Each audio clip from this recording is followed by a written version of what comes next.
નમસ્કાર, હું છું પ્રિયા અને તમે જોઈ રહ્યા છો જનતા કી જાણકારી ન્યૂઝ। નજર કરીએ આજના સમાચાર। જેતપુરની ભાદર નદી બની પ્રદૂષિત, ખેડૂતો અને આપ દ્વારા જીસીપીસી કચેરીએ હલ્લાબોલ।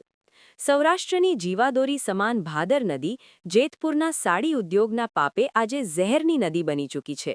છેલ્લા 40 વર્ષથી ભાદર નદીમાં બેફામ છોડાતા કેમિકલયુક્ત લાલ કાળા પાણીને કારણે જેતપુરથી પોરબંદર સુધીના કાંઠા વિસ્તારના ખેડૂતો પાયમાલ થઈ ગયા છે। આજે ખેડૂતો અને આમ આદમી પાર્ટીના કાર્યકરોએ જેતપુર જીસીપીસી એટલે કે ગુજરાત પ્રદૂષણ નિયંત્રણ બોર્ડની કચેરીએ હલ્લાબોલ કરી ઉગ્ર વિરોધ નોંધાવ્યો હતો।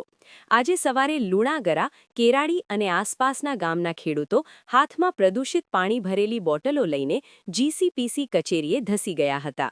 ખેડૂત આગેવાનોએ ફરજ પરના અધિકારીને ચેલેન્જ ફેંકતા પાણીની બોટલ ધરી હતી અને કહ્યું હતું કે તમે રિપોર્ટમાં કહો છો કે બધું બરાબર છે તો આ પાણી પીને બતાવો। જો કે અધિકારીએ પાણી પીવાનો સ્પષ્ટ ઇનકાર કરી દીધો હતો, જેને લઈને ખેડૂતોમાં રોષ ભભૂકી ઉઠ્યો હતો। આપના આગેવાનોએ આક્ષેપ કર્યો હતો કે અધિકારીઓ અને નેતાઓની મિલીભગતને કારણે જ ભાદર નદી પ્રદૂષિત થઈ રહી છે। લુણાગરાના વૃદ્ધ ખેડૂત સુભાષભાઈએ હૈયા વરાળ ઠાલવતા જણાવ્યું હતું કે અમે નદી કાંઠે ઘઉં વાવ્યા છે, પણ આ કેમિકલવાળા પાણીથી ઊભો પાક બળી રહ્યો છે।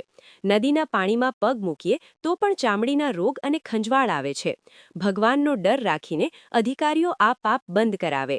જ્યારે ખેડૂત આગેવાન મહેશભાઈ કોટડિયાએ ચીમકી ઉચ્ચારી છે કે જ્યાં સુધી પ્રદૂષિત પાણી બંધ નહીં થાય ત્યાં સુધી તેમના ઉપવાસ આંદોલન ચાલુ રહેશે।